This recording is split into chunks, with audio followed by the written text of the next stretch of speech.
अगर मेरी गलती होती तो शमी अहमद जिस तरीके का क्लेवर लड़का है वो तो मेरे ऊपर केस कर देता।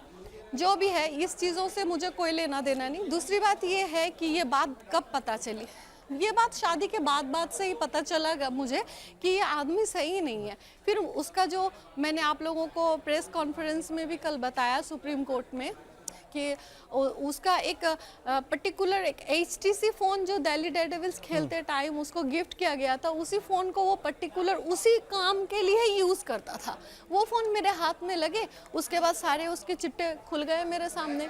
और वो तो मुझसे तलाक की तो कोशिश कर ही रहा था, मेरे ऊपर जितना हो सक रहा था बदतमीजियाँ तो कर ही रहा था। ये सब चीज़ को मैं दोहराना नहीं चाहती हूँ क्योंकि मेरा अभी पर्पस जो है जस्टिस पाना है। और जस्टिस में क्या क्या है, जो जो मेरे साथ चीज़ें गलत हुई उस चीज़ का मुझे जस्टिस चाहिए। जो मेरे और मेरी बेटी के राइट्स है वो राइट्स मुझे चाहिए। अच्छा, एक सवाल जो दर्शक भी जानना चाहते हैं कि जब पहली बार आपने मोहम्मद शमी से बातचीत की, जब फ़ोन आपके हाथ में आया, आपने भी उनको दिखाया होगा ये क्या चीज़ है, तो पहला रिएक्शन उनका क्या था या पहला जवाब उनका क्या था?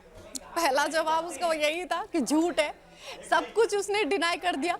सब कुछ डिनाई करने के बाद जब ये चीज़ें मीडिया के सामने आई तो फिर वो पाकिस्तानी सेक्स वर्कर वो मीडिया के सामने आई शमी का बचाव करने के लिए। फिर ये भी मीडिया के सामने शमी अहमद ने बताया था कि ये प्लानिंग वाइज किया जा रहा है, ये एडिटिंग के थ्रू किया जा रहा है, ये मुझे बदनाम करने की कोशिश की जा रही है। तो अरे भाई, मैं अगर एडिटिंग कर रही हूँ, मैं बदनाम कर रही हूँ, तो वो पाकिस्तानी जो सेक्स वर्कर थी वो तो उस हिसाब से मेरा आदमी होना, मेरे लोग होने चाहिए थे। उसको तो मेरे फेवर में इंटरव्यू देना चाहिए था। उसने शमी अहमद के फेवर में इंटरव्यू क्यों दिया? अच्छा, एक चीज़ और है जो आपने अभी मीडिया रिपोर्ट्स में भी ये दावा किया जा रहा है कि आपने कहा है कि मोहम्मद शमी आपके ऊपर दहेज के लिए थोड़ा सा दबाव बनाते थे, क्या ये बात सच है? देखिए, दहेज के लिए दबाव बनाते थे इसका मतलब उसको पता था कि दहेज हमारे घर से उसको क्या मिल सकता है। हम मिडिल क्लास फैमिली के लोग हैं, हम तो उसे ना BMW, मर्सिडीज़, जैगुआर गाड़ी तो गिफ्ट हम नहीं कर सकते, लेकिन जो भी हमारे औकात में थे हमने वो किए। लेकिन उन लोगों की जो औकात में थी वो उन लोगों ने तो वो भी नहीं किया। जो एक बहू को शादी करके लेके आते हैं या फिर अगर बच्ची हो रही है घर में तो उस बच्ची का स्वागत के लिए जो किया जाता है वो उन लोगों ने तो वो भी कुछ नहीं किया। अब अगर जैसे मैं फ्लैट में हूँ तो कोई बात हो गया तो मैंने जैसे बोला कि ये घर मेरा है, तो मुझे कहता है कि तेरे बाप ने ये घर दिया था, तेरे बाप को बोल घर देने के लिए, ये गाड़ी तेरी बाप ने दी थी, तेरे बाप को बोल घर देने के लिए।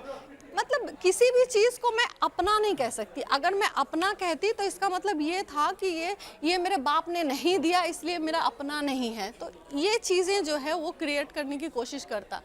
अभी आपकी शमी से क्या डिमांड है या कोर्ट से आप क्या डिमांड करेंगे, आपकी क्या मांग है? देखिए, बात मेरी ये है कि एक जो इंडियन महिलाएं होती हैं वो उन लोगों का घर संसार हस्बैंड यही सब कुछ होता है। अब मेरी ज़िंदगी तो इस आदमी ने बर्बाद कर दिया। मेरी इज्जत का तो बिल्कुल इसने मतलब बोलते हैं ना धज्जियाँ उड़ा देना, इस इंसान ने धज्जियाँ उड़ा दिया। टीम बनाई गई है, उस टीम के थ्रू में मुझे गाली गलौज करवाई जाती है कि जैसे मैं डिस्टर्ब हो जाऊं, जैसे मैं जलील हो जाऊं और मैं सुसाइड कर लूं और लोगों के जितने भी हो सके लोगों के नज़रों से मैं गिराऊं। लेकिन हालांकि मैं घरेलू लड़की ज़रूर हूं, लेकिन मैंने भी मॉडलिंग की है, मैंने भी एथलेटिक्स में मैं डिस्ट्रिक्ट चैम्पियन थी, मैं भी दुनियादारी देखी है। मैंने कुछ दिन मैंने भी जर्नलिज्म का काम किया है, मैंने भी जॉब किया है, तो दुनिया की समझ तो मुझे थी कि इस समाज में क्या क्या हो सकता है और इस समाज में एक औरत के साथ क्या क्या किया जा सकता है। सिर्फ औरत के साथ क्या, कोई भी मर्द भी अगर मजबूर है और कोई सामने वाला अगर स्ट्रांग है तो उसको मतलब गिराने के लिए, उसको दबाने के लिए जितना हदें पार कर सकते हैं लोग करते हैं। तो इन सब चीज़ों को उसने अप्लाई किया और ये समझ मुझे थी, लेकिन मैं कभी डरी नहीं इन सब चीज़ों से। बट क्या देखिए, मामला आप दोनों के बीच के था, उसके बाद पूरे देश को भी पता चला, आपने भी इंटरव्यूज़ दिए, मोहम्मद शमी ने भी दिया, क्या आपने कभी बातचीत करने की कोशिश करी कि ये मसला ख़त्म हो सके, या आपको लगता है कि ये बातचीत या उस मोड़ तक बातचीत पहुंच ही नहीं पाई? नहीं, जब उसने एक फेक एक्सीडेंट बनाया था पब्लिकली सिंपैथी पाने के लिए, तभी मैं दिल्ली आई थी उनसे मिलने के लिए। यहाँ तक कि मैं गांव के घर भी गई थी 3 साल की बच्ची को लेकर, तो फिर वहाँ पे भी उसने अपने पैसे और इन्फ्लुएंस के थ्रू में रात के 12 बजे पुलिस से मुझे और मेरी बच्ची को घर से निकलवाया गया था। तो उसकी जितनी हद थी जितनी हद थी बदतमीजी की, बदमाशियों की, उसने की। अब अभी लोगों के सामने इनोसेंट बना पड़ा है। और आपको तो पता ही है कि कोई भी औरत हमारे समाज में अगर भ्रष्टाचार के खिलाफ या अन्याय के खिलाफ आवाज़ उठाती है तो वो औरत जो है गलत साबित होती है।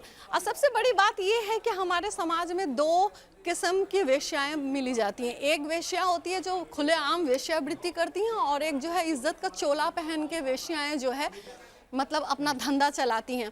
अब कोई भी अगर आप देखना इज्जतदार औरत या कोई विक्टिम औरत अगर किसी इन्फ्लुएंशियल या पॉलिटिकल लीडर हो या फिर आपके सेलिब्रिटी हो, उसके ख़िलाफ़ अगर कोई आवाज़ उठाती है अपने राइट्स के लिए, अपने हक के लिए या किसी भी चीज़ के लिए, तो वो वेश्याओं को पेश किया जाता है उस औरत के ख़िलाफ़ बोलने के लिए। क्योंकि 10 आदमी को लगे कि औरत होकर औरत के ख़िलाफ़ जब बोल रही है तो ये औरत ही जो है गलत औरत है।